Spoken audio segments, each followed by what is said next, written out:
नमस्ते।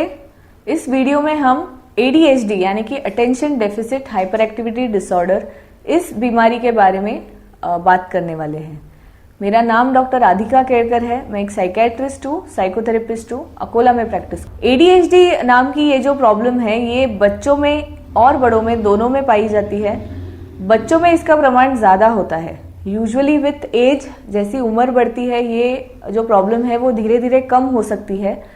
पर ऐसा कहा जाता है जिन बच्चों में ADHD होता है वो जब बड़े होते हैं उनमें से प्रतिशत लोगों में ये प्रॉब्लम बड़े होने के बाद भी परसिस्टेंट होती है। यानी कि 60% of the people even if they grow up, बड़े होने के बाद भी उनका जो अटेंशन है वो कभी कभी डेफिशिएंट होता है, कम होता है। और ADHD हाइपर एक्टिविटी यूजुअली कम हो जाती है, पर जो अटेंशन का प्रॉब्लम है वो यूजुअली कैरी ऑन होता है इन अडल्ट लाइफ ऑल्सो। तो ADHD एग्जैक्टली होता क्या है, इसके लक्षण क्या है और इसको कैसे पहचाने। पेरेंट्स है, टीचर्स है जो यूजुअली बच्चों के कांटेक्ट में होते हैं, उनके लिए ये एक गाइड हो सकता है कि आप कैसे पहचान सकते हैं कि आपके बच्चे को या ADHD है या ये सिर्फ थोड़ा ज्यादा एक्टिव है। इसमें से डिफरेंशिएट आप कैसे करेंगे, इसके लिए ये मैंने आज वीडियो बनाया है। तो जैसे कि इसका नाम है ADHD यानी कि attention deficit hyper activity disorder, इसके दो मेन पार्ट्स है, यानी कि अटेंशन और हाइपर एक्टिविटी। किन बच्चों में ऐसा होता है कि सिर्फ अटेंशन कम होता है, कुछ बच्चों में ऐसा होता है कि हाइपर एक्टिविटी ज्यादा होती है, और कुछ बच्चों में ऐसा होता है कि दोनों कंपोनेंट्स होते हैं, यानी कि अटेंशन भी कम होना और हाइपर एक्टिविटी भी ज्यादा होना। तो किसी बच्चे का अटेंशन कम है, ये आप कैसे पहचानेंगे? उसमें जो मैं अभी लक्षण बताने वाली हूँ वो लक्षण होते हैं। यानी कि ये जो बच्चे होते हैं, यूजुअली ये जो सिम्टम्स है 12 साल की पहले ही नजर आते हैं। 12 साल से कम उम्र के बच्चों में ही ये लक्षण नजर आते हैं। यानी कि ये सिम्टम्स जो है बचपन से ही होते हैं, यानी कि it can be seen as at an early age as much as 5 to 6 years, यानी कि जब बच्चा प्री स्कूल में होता है तब से ये लक्षण नजर आ सकते हैं। प्री स्कूल में 1st, 2nd, 3rd स्टैंडर्ड में ये सिम्टम नजर आ सकते हैं।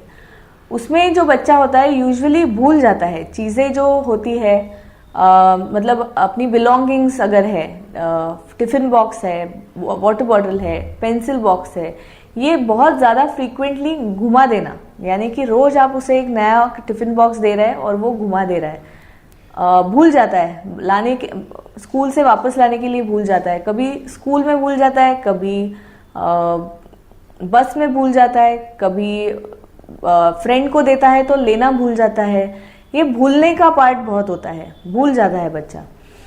कभी कभी ऐसा होता है कि आप अगर उसको बुलाए, अगर उसको उसके नाम से उसको पुकारे तो उसका ध्यान नहीं होता, उसको 5 या 6 बार बुलाना पड़ता है, तब उसका आपके तरफ ध्यान जाता है।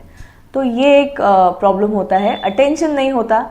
जो भी आप उनको इंस्ट्रक्शंस दे रहे हैं, अगर आपने उनको 3 या 4 चीज लाने को कही तो वो सिर्फ 1 या 2 लाएंगे, 2 भूल जाएंगे, ऐसा होता है।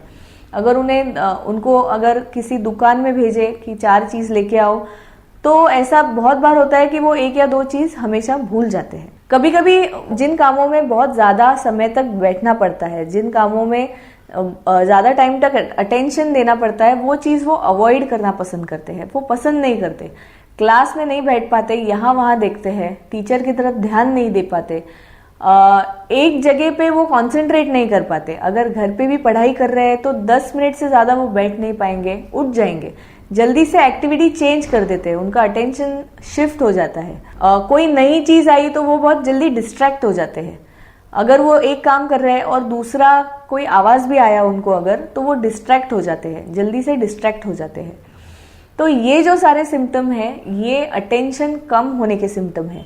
अगर ये किसी बच्चे में है तो इसका मतलब ये नहीं है कि वो जानबूझ के ये कर रहा है, शायद उसे अटेंशन डेफिसिट है, यानी कि कम अटेंशन की प्रॉब्लम है। ये बच्चे काफी गलतियां भी करते हैं, काफी बार गलत काम करते रहते हैं क्योंकि उनको ध्यान में नहीं रहता, गलतियां काफी होती है। तो ये सारे सिम्टम्स है कम अटेंशन के, अटेंशन डेफिसिट के। और दूसरा जो कंपोनेंट है हमारा वो है हाइपर एक्टिविटी, जिसमें जो बच्चे होते हैं वो एक जगह पे नहीं टिकते, हमेशा घूमते रहते हैं, हमेशा उठ के वो they are on the go, मतलब हमेशा कुछ ना कुछ करते हैं, हमेशा कहीं पे चढ़ रहे होते हैं। घर पे है तो बहुत ज़्यादा मस्ती करेंगे, बहुत ज़्यादा डेंजरस कभी कभी एक्टिविटीज़ में इन्वॉल्व होंगे, यानी कि घर पे भी जो जहाँ पे नहीं चढ़ना चाहिए वहाँ पे चढ़ के बैठेंगे।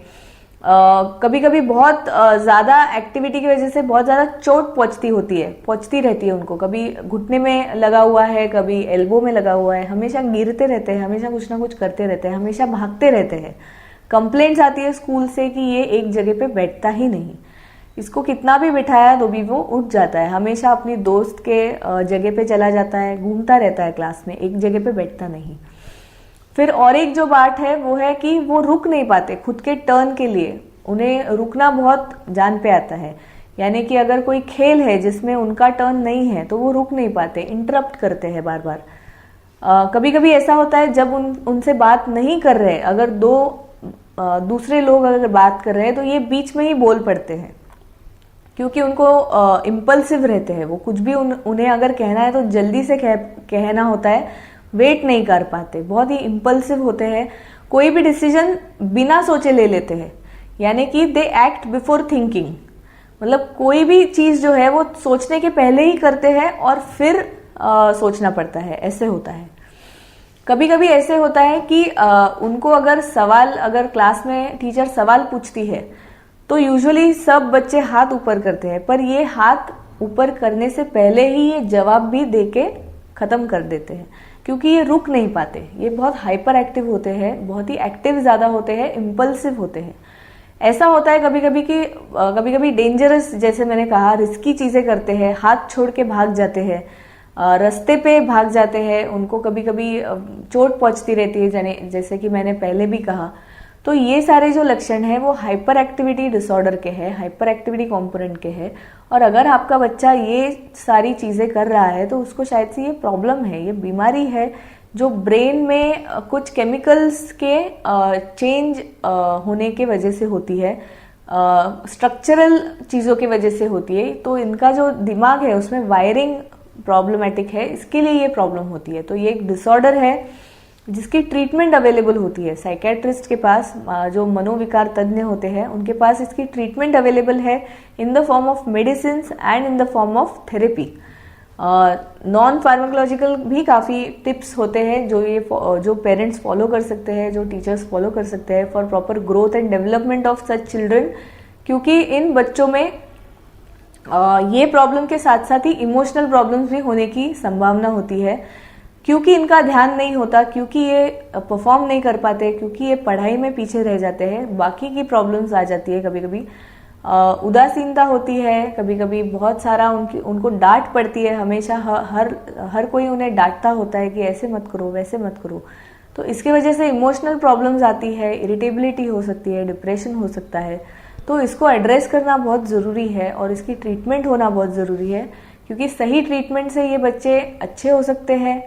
उन्हें भी यूजुअली ये इच्छा होती है कि मैं अच्छा परफॉर्म करूं, मैं शांत रहूं, मैं लोगों की बात सुन पाऊं, मैं लोगों की अपेक्षाएं पूरी कर सकूं, पर ये कर नहीं पाते ये प्रॉब्लम की वजह से। तो अगर उनको अच्छा सपोर्ट मिला, अच्छी ट्रीटमेंट मिली, तो ये वो कर पाएंगे और एक नॉर्मल चाइल्डहुड, नॉर्मल एक जो लाइफ होती है बच्चों की, वो जी पाएंगे।